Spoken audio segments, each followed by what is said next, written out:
Do you want milk meaning? Yeah, no, that actually makes it worse. Okay. All right. Sorry. August 6, 1897. Dear Diary, it's me again, Charlotte. It's been a few years since the incident with John. My friend could tell that something was on my mind and insisted I shall write down my problems if I be so discouraged to speak my thoughts aloud. I do live in California now, and my depression has gotten better, but I still have flashbacks from John.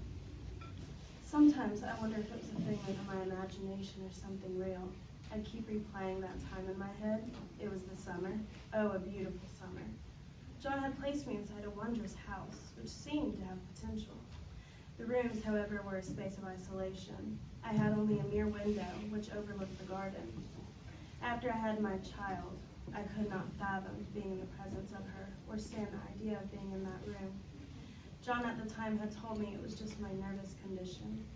He and my brother assured me the cure was bed rest, but I debated. I refused to lie down and sleep, for it just made me worse. I still remember the yellow wallpaper. Oh yes, it was yellow, so yellow. It could have been any other beautiful color, but it was merely yellow. Not a fluorescent or sunset yellow, but a patchy, dirty yellow that seems almost absurd. The wallpaper had been there for days.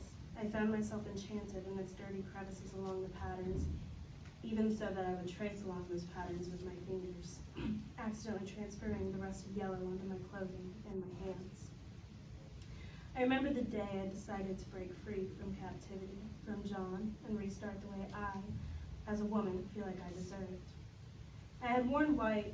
John loved white. John said it reminded him of a happiness that disregarded my feelings.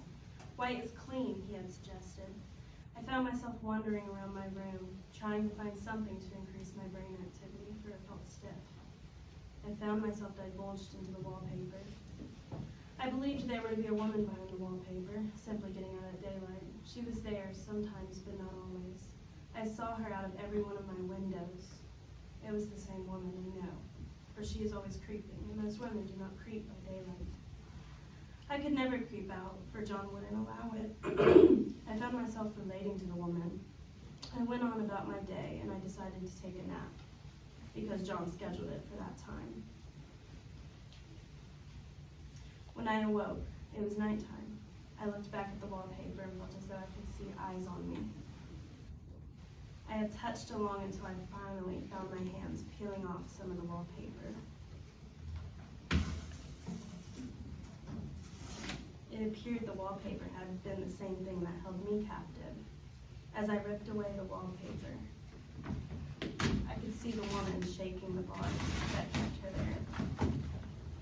The woman in the yellow wallpaper. At night, in any kind of light, and twilight, candlelight, lamplight, and worst of all by moonlight, it became bars, the outside pattern, I mean, and the woman behind it as plain as can be.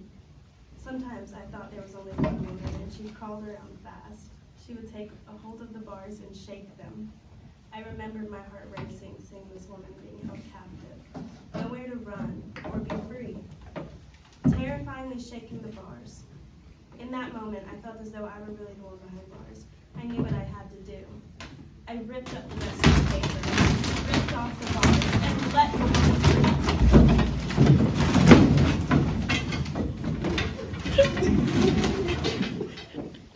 I knew John would be home at any minute. So I let her free, and she helped me escape the captivity John had placed me in.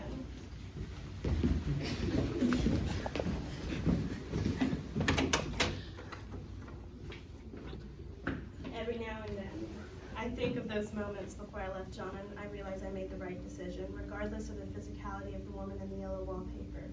I was free, with the help of the yellow wallpaper.